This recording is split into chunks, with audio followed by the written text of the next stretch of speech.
സർവശക്തനായ ദൈവത്തിൻ്റെ അതിപരിശുദ്ധ നാമം അതിയായി മഹത്വപ്പെടുമാറാകട്ടെ. കർത്താവിൽ പ്രിയരെ, നിങ്ങൾക്കേവർക്കും ജീസസ് വോയിസ് മെസ്സേജ് എന്ന പ്രഭാത ദൈവവചന ധ്യാന ശുശ്രൂഷയുടെ പുതിയൊരു എപ്പിസോഡിലേക്ക് സ്നേഹത്തോടെ സ്വാഗതം. അല്പസമയ ധ്യാനത്തിന് ഒരു വചനം വായിക്കുന്നു. സങ്കീർത്തനം 86 5-ാം തിരുവചനം. കർത്താവേ, അങ്ങ് നല്ലവനും ക്ഷമിക്കുന്നവനും അങ്ങയോട് അപേക്ഷിക്കുന്നവരോടൊക്കെയും മഹാദയാലുവുമാകുന്നു. കർത്താവിൽ പ്രിയരെ, നാം വായിച്ചു കേട്ട 86-ാം സങ്കീർത്തനം 5-ാം തിരുവചനത്തിൽ ദാവീദ് രാജാവ് ദൈവത്തോട് പ്രാർത്ഥിക്കുന്ന 3 വിഷയങ്ങളാണ് നാം കാണുന്നത്. അത് ദൈവിക നന്മയായ 3 വിഷയങ്ങളാണ്. ദാവീദ് തൻ്റെ ജീവിതത്തിൽ ദൈവത്തിൽ നിന്നും പ്രാപിച്ച ദൈവിക അനുഗ്രഹങ്ങളാണ്. ഇത് നമുക്കും അത്യന്താപേക്ഷിതമാണ്. അതുകൊണ്ട് തന്നെ പ്രാർത്ഥനയോടെ ഈ തിരുവചനം ധ്യാനിക്കാം. ദാവീദ് രാജാവ് ഇവിടെ ദൈവത്തോട് പ്രാർത്ഥിച്ച് പറയുന്നത്, ദൈവമേ, അങ്ങ് നല്ലവൻ എന്നാണ്. അതേ, ദൈവം നല്ലവനാണ്. മുഴു പ്രപഞ്ചത്തിലെ സകല ചരാചരങ്ങളെയും സൃഷ്ടിച്ച് പരിപാലിച്ച് പരിപോഷിപ്പിച്ച് വഴി നടത്തുന്ന സർവജ്ഞാനിയായ സർവശക്തനായ സർവവ്യാപിയായ ദൈവം നല്ലവൻ. അവിടുന്ന് മനുഷ്യനും മൃഗങ്ങൾക്കും പക്ഷികൾക്കും സകല ജീവചരാചരങ്ങൾക്കും നല്ലവനായിരിക്കുന്നത് കൊണ്ടാണ് ജീവനും ശ്വാസവും സമസ്തവും നൽകുന്നത്. രണ്ടാമതായി ഈ വചനത്തിൽ പറയുന്നത് ക്ഷമിക്കുന്ന ദൈവത്തെക്കുറിച്ചാണ്. ക്ഷമ സംബന്ധിച്ച് ദൈവം മനുഷ്യനായി ഈ ഭൂമിയിലായിരുന്നപ്പോൾ യേശുവിനോട് ഒരു ശിഷ്യൻ ഒരു ചോദ്യം ചോദിച്ചു.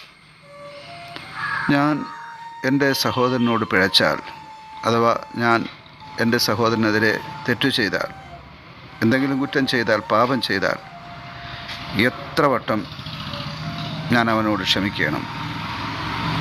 ഈ ചോദ്യത്തിന് യേശു കർത്താവ് നൽകിയ മറുപടി വിചിത്രമാണ്. 70 വട്ടം എന്നാണ് പറഞ്ഞത്. അതെ, 70 വട്ടം. 7 എന്ന പദം തന്നെ പൂർണ്ണതയുള്ളതാണ്. 70 വട്ടം എന്ന് പറയുമ്പോൾ നിൻ്റെ സഹോദരനോട് നീ എല്ലായ്പ്പോഴും ക്ഷമിച്ചുകൊണ്ടേയിരിക്കണമെന്നാണ്. അതെ, ഒരു മനുഷ്യന് ദൈവം കൊടുത്ത ക്ഷമ സംബന്ധിച്ചുള്ള കൽപ്പന ഇങ്ങനെയെങ്കിൽ, മനുഷ്യനോട് ക്ഷമിക്കുവാൻ എല്ലായ്പ്പോഴും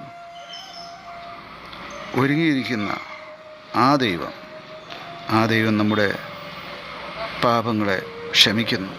എന്നാൽ അതിന് നാം ചെയ്യേണ്ടത് നമ്മുടെ പാപങ്ങളെ ദൈവസന്നിധിയിൽ സമ്മതിച്ച് ഏറ്റുപറഞ്ഞ് ഉപേക്ഷിക്കണമെന്നാണ്. അങ്ങനെയായാൽ നമ്മുടെ പാപങ്ങളെ ദൈവം ക്ഷമിച്ച് നൽകുവാൻ, പാപക്ഷമ നൽകുവാനിടയാവും. മൂന്നാമതായി, അവസാനമായി ഈ വചനത്തിൽ കാണുന്നത് പ്രാർത്ഥിക്കുന്നവരോട് ദയാലുവായ ദൈവിക നന്മയാണ്. അതെ, പ്രാർത്ഥിക്കുന്നവരോടൊക്കെ ദൈവം ദയാലുവാണ്. നിങ്ങൾ പ്രാർത്ഥിക്കുന്നവരാണോ? എങ്കിൽ ദൈവം നിങ്ങളോട് ദയാലുവാണ്, കൃപാലുവാണ്. നമുക്ക് അത്യന്താപേക്ഷിതമായിരിക്കുന്ന ദൈവത്തിൻ്റെ ദയയും കൃപയും നമുക്ക് ലഭിക്കുന്നത് പ്രാർത്ഥനയിലൂടെയാണ്. ഒരു ദൈവപൈതലിനെ സംബന്ധിച്ചിടത്തോളം പ്രാർത്ഥന ജീവശ്വാസമാണ്. ജീവശ്വാസം സ്വീകരിക്കാതെ നമുക്ക് ഈ ഭൂമിയിൽ ജീവിക്കുവാൻ സാധിക്കുകയില്ലല്ലോ. അങ്ങനെയെങ്കിൽ ഒരു ദൈവപൈതലിനെ സംബന്ധിച്ചിടത്തോളം പ്രാർത്ഥനയില്ലാതെയും ജീവിക്കുക അസാധ്യമാണ്. ഒരു ദൈവപൈതലിന് ആവശ്യമായതൊക്കെ നൽകുന്നത് പ്രാർത്ഥനയിലൂടെയാണ്. പ്രാർത്ഥന ഒരുപക്ഷെ ചെറുതാകാം, ഒരുപക്ഷെ വലുതാകാം, പക്ഷെ പ്രാർത്ഥിക്കണം എന്നുള്ളതാണ് ദൈവിക നിയമം. പ്രാർത്ഥിക്കുന്നവരെ ദൈവം ഒരിക്കലും മറക്കുകയില്ല. പ്രാർത്ഥിക്കുന്നവരെ ദൈവം ഒരിക്കലും കൈവിടുകയില്ല. പ്രാർത്ഥിക്കുന്നവരെ ദൈവം എല്ലായ്പ്പോഴും സംരക്ഷിക്കുവാനിടയാവും. അതെ, സർവശക്തനായ ദൈവം നല്ലവനാണ്, ക്ഷമിക്കുന്നവനാണ്, പ്രാർത്ഥിക്കുന്നവരോട് മഹാദയാലുവാണ്. ആമേൻ.